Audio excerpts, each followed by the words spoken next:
एक बार की बात है। एक गांव में एक बूढ़ा आदमी रहता था। वह एक दिन कहीं जा रहा था।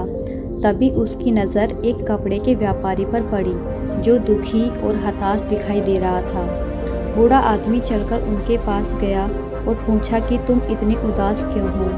अगर तुम मुझे अपनी चिंता का विषय बताओ तो मैं तुम्हारी कुछ मदद कर सकता हूँ। कपड़े के व्यापारी ने बूढ़े आदमी को प्रणाम किया और उनको अंदर बुलाया। उस व्यापारी ने कहा कि जब से मेरी पत्नी की मृत्यु हुई है, तब से मेरे घर पर मेरे छोटे बेटे की देखभाल करने वाला कोई नहीं है। इसीलिए मैं हमेशा इसको अपनी दुकान पर लेकर आ जाता हूँ।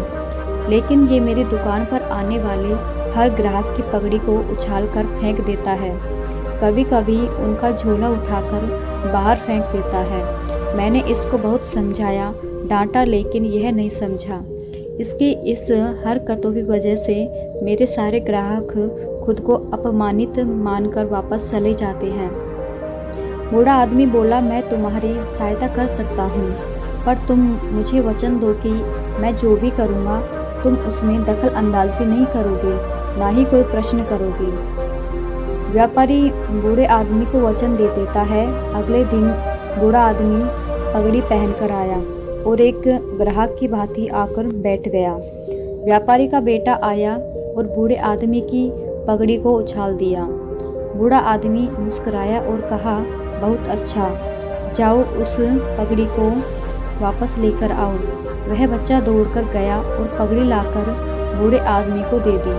अगले दिन बूढ़ा आदमी एक कुल्हाड़ी और एक लकड़ी लेकर आया। उस लड़के ने फिर से उस पगड़ी को उछाल दिया। बूढ़े आदमी ने उस लड़के को कुल्हाड़ी और लकड़ी दे दी और कहा, जाओ इस लकड़ी को काटो। व्यापारी को थोड़ा सा डर लग रहा था कि कहीं उसके लड़के को चोट नहीं आ जाए, लेकिन उसको अपना वचन याद था। 7 दिन तक बूढ़ा आदमी कोई न कोई नया काम लेकर आता और उस लड़के से करवाता। शीघ्र ही वह लड़का भूल गया कि उसको किसी की पगड़ी उछालनी है। व्यापारी बहुत खुश हुआ और बूढ़े आदमी को धन्यवाद दिया। तो दोस्तों, मुझे पता है कि इस कहानी का और मन के वश का कोई विशेष संबंध नहीं है, लेकिन पहले आप इस तर्क को समझ लीजिए। अगर हम अपने मन को अपने हिसाब से काम नहीं करवाएंगे तो मन अपने हिसाब से काम करेगा।